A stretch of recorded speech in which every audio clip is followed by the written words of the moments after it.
I'm really sorry यार, मेरी दोस्ती की वजह से तुझे इतनी बड़ी कुर्बानी देना पड़ा।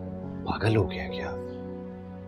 कोई कुर्बानी नहीं दी मैंने शादी करनी थी ना एक दिन, तो हो गई। चल निकलता हूं मैं। कहाँ जा रहे हो? हैदराबाद अंकल। अकेले क्यों जा रहे हो? जी बीवी को साथ लेकर जाओ।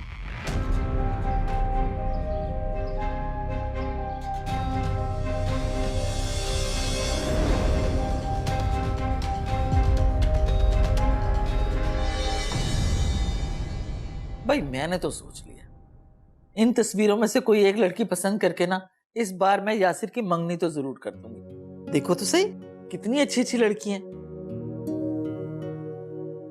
वाकई लड़कियां तो अच्छी हैं। मुझे तो ये सबसे अच्छी लगी है, तुम बताओ कैसी है?